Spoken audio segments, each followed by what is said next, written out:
These relationships that you think are so awesome, and you know why and I'll fill you in a little. I'll fill you in, especially the teenagers in the audience, and the young people in the audience who kind of just recently kind of shot an email and somebody emailed them back and a little Facebook thing happened, and a little wink and a little hee there in the playground, even though it's a separate school, but in recess you saw each other like hee and hee. Like a little bit of that happened. Let me just fill you in a little. All of this is a product of low self-esteem.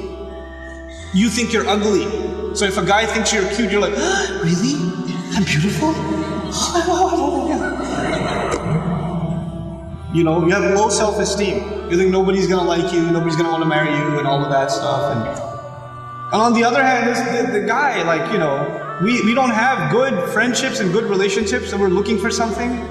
And most of the guys, I don't have to tell you what's going on in your head. You and I have ijma' on this issue.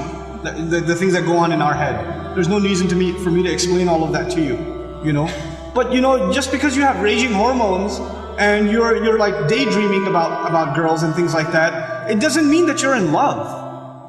It just means that you haven't controlled your temptations yet. And you're ruining somebody's life. You're ruining an entire family. You realize what you're doing? And you call it love? You tell me if she was like 50 pounds fatter, you still be in love? Because she's the same person, same ruh inside her jasad, right?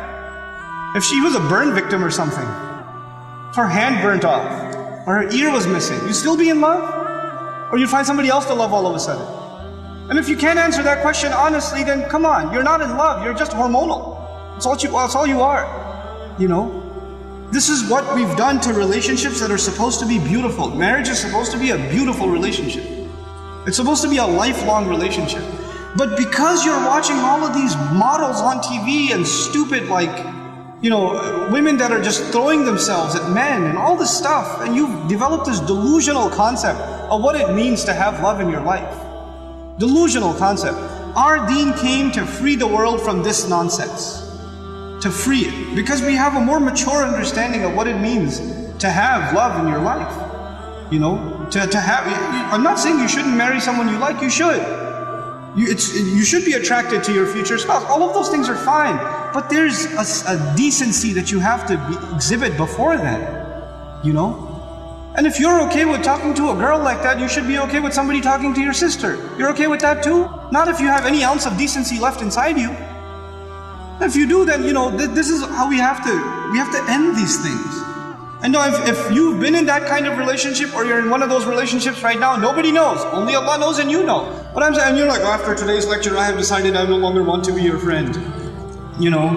Don't even write that, because even then you're looking for a response. You're kidding yourself. And then you're checking, did she write back? Yes, we should no longer be friends. And then you'll write back, you're right, we really shouldn't be friends anymore. And then she'll write back, yeah, never again. And then you're still doing it. Just stop, just cut it off. Just cut it off. It's not good for you. It's okay to be attracted to a girl. Allah put that in you. You're not evil for finding a girl beautiful. It's not haram for you to feel that way. You have to control it though. You have to control yourself. Our deen teaches us self-control. And if you cannot exhibit self-control in one aspect of your life, you'll lose self-control in other aspects of your life. Same thing for you. Same thing for you. Control yourself. Control your giggle. Control your overly friendly demeanor in certain situations. Don't be oblivious to, don't say we're just friends, or he's like a brother to me. If he ain't your brother, he ain't your brother. That's it. That's it.